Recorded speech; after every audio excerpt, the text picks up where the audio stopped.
अस्सलाम वालेकुम my YouTube family, कैसे हैं आप लोग। आज का ब्लॉग स्टार्ट हो रहा है जी क्लीनिंग से। शहरी के टाइम ना ब्लॉग बनाने को बिल्कुल दिल नहीं कर रहा था, तो फिर मैं सो के उठ के जब मैंने क्लीनिंग श्लीनिंग स्टार्ट की ना, तब ब्लॉग बनाना स्टार्ट किया है। कभी आपने सोचा कुछ ख़वातीन ना माह रमज़ान में थकती नहीं है। उनके रोज़े भी बड़े अच्छे गुजरते हैं और उनकी रूटीन भी बड़ी बेहतरीन गुजरती है। आज मैं आपको ये बताऊँगी कि वो कौन सी 8 बातों पर अमल करती है जिनकी वजह से वो ना खुद थकती हैं, उनके रोज़े भी बड़े अच्छे गुजरते हैं। उनकी रूटीन जो माह रमज़ान में होती है ना, वो बड़ी अच्छी होती है। वो रात सोने से पहले 8 कौन से काम करती हैं। सबसे पहला तो ये ना, वो ये काम करती हैं कि वो पूरे नेक्स्ट डे की ना प्लानिंग करती है। प्लानिंग बहुत काम की चीज़ है। अगर आपने डिसाइड किया ना कि आपने अगले दिन 8 काम करने हैं और किस तरह करने हैं, अगर आपने पहले से प्लानिंग की होती है ना, वो 8 काम तो लाजमी होते हैं और अपने टाइम के अंदर अंदर हो जाते हैं। कभी ट्राई कीजिएगा। नंबर 2, वो सोने से पहले, अब सहरी है ना, अब हम रोज़ा रख रहे हैं। सहरी में क्या कोई सालन बनाना है, कोई आमलेट शामलेट बनाना है या पराठे बन रहे हैं, तो ये चेक करेंगे कि आटा पहले से गूंदा हुआ है, सब्ज़ी तैयार है, अंडे घर में मौजूद है, दूध मौजूद है। जब ये सब कुछ सेट करके वो सोती हैं, उन्हें सहरी के टाइम ना कोई मसला नहीं होता। नंबर 3, वो अपने घर के कामों को ना मैनेज करती हैं। उन्हें लगता है जिस दिन उन्हें अगर वॉशिंग मशीन लगानी है ना, तो वो अब अपना अफ्तारी वाला काम ज़रा लाइट रखेंगी, ज़रा कम चीज़ें बनाएंगी, ताकि वो जो थकावट है ना, मैनेज हो जाए। ठीक है ना, ये नहीं कि घर में ठीक ठाक दूसरे काम भी कर लिए और अफ्तारी में भी ठीक ठाक थक गए, फिर आप नेक्स्ट डे के लिए बिल्कुल फ्रेश नहीं होते। नंबर 4, वो अपनी रूटीन ऐसे सेट करती हैं कि बीच में उन्हें अपनी नमाज़ों के लिए भी अच्छा से टाइम मिलता है। ठीक है, ये उन्होंने अगले दिन सोचा होता है कि मैंने ऐसे काम सेट करने कि मेरी नमाज़ों के लिए भी टाइम निकले, मेरी तस्बीह के लिए भी टाइम निकले, कुरान पाक के लिए भी टाइम निकले। फिर वो रात सोने से पहले ना सबसे ज़्यादा बेहतर काम जो करती हैं, वो मोबाइल का यूज़ कम कर देती हैं। अब ज़ाहिर सी बात, जब मोबाइल का यूज़ कम होगा, हम सोएंगे भी वक्त में, हमारी नींद भी पूरी होगी, हम अगले दिन फ्रेश भी होंगे। ठीक है ना, ये बहुत ज़रूरी है माह रमज़ान में। वैसे आम रूटीन में भी बहुत ज़रूरी है, पर माह रमज़ान में तो ज़्यादा ही ज़रूरी होता है ना।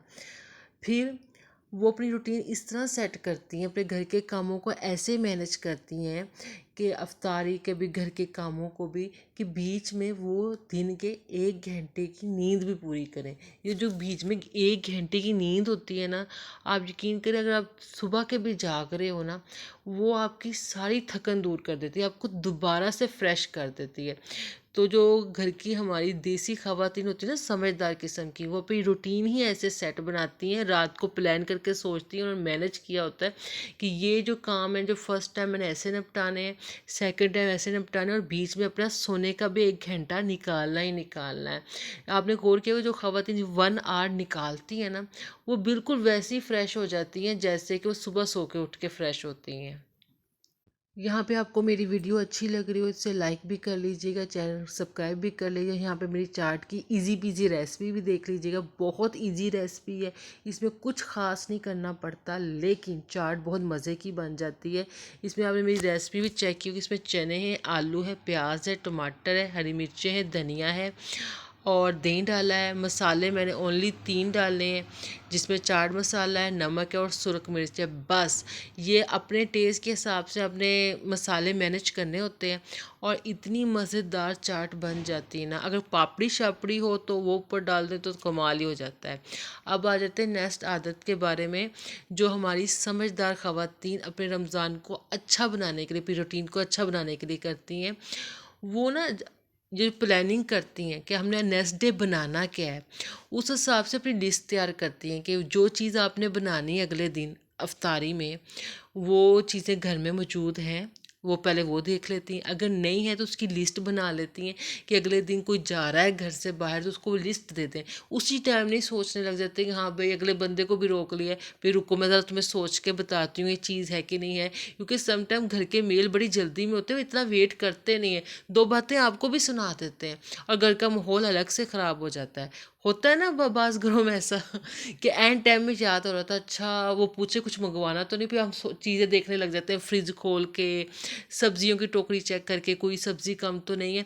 ये काम आप रात को सोने से पहले वो कर लेती हैं, तो यकीन माने ना घर में लड़ाई होती है, ना घर के मेल को वेट करना पड़ता, लिस्ट फॉलो उनके हाथ में रख देते हैं, वो जाए उनका काम जाए, वो काम हो जाता है। ये सबसे बेहतरीन आदत होती है। मतलब फॉर एग्जांपल ये मैं भी करती हूँ कि अगर मैंने अगले दिन अगर पकोड़े बनाने हैं तो मैं देखूंगी कि पालक है, आलू है, बेसन है, सबसे बड़ी चीज़। अगर कुछ चना चाट ही बना रही हूँ तो मैं ये चेक करती हूँ, हाँ जी चने मैंने पहले पानी में भिगो के रख दिए, आलू हैं, टमाटर हैं, दही है। ये सारी चीज़ें आपको पहले मैनेज करनी पड़ती हैं, देखनी पड़ती है, तभी आपका रमज़ान अच्छा गुजरता है, आपका दिन अच्छा गुजरता है। ये वो टिप्स हैं जो आप अब रमज़ान के बाद अपनी आम रूटीन में भी यूज़ करो ना, तो आपके आम रूटीन भी बहुत अच्छी गुजरती है। और हाँ, समझदार औरतें अपने आप को रमज़ान में फ़िट और अच्छा रखने के लिए सोने से पहले आधा घंटे या 1 घंटे की वॉक लाजमी करती हैं। और वॉक करने के लिए ज़रूरी नहीं कि आपके घर के आसपास कोई पार्क ही हो तभी आपने वॉक करने जाना है। आपके घर का टेरेस है, आप वहाँ पे वॉक करें। जितनी आप में हिम्मत है, 20 मिनट की हिम्मत है 20 मिनट की करें, 30 मिनट की हिम्मत है 30 मिनट की करें, 1 घंटे की हिम्मत है 1 घंटे करें। ये बहुत ज़रूरी है आपकी सेहत के लिए भी और आपके वेट के लिए भी। और यहाँ पे आप सबसे बड़ी बात जो समझदार औरतें करती हैं, रात सोने से पहले सूरह मुल्क की तिलावत ज़रूर करती हैं, ज़रूर करती हैं।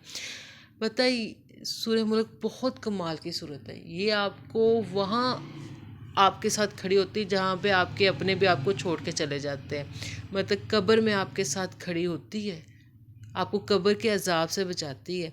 आप कितने भी अपने घर के लाडले क्यों ना आपके घर वाले आपको छोड़ के चले जाते हैं, कोई सारी रात कब्रिस्तान पे आपके सर पे खड़ा नहीं रहता।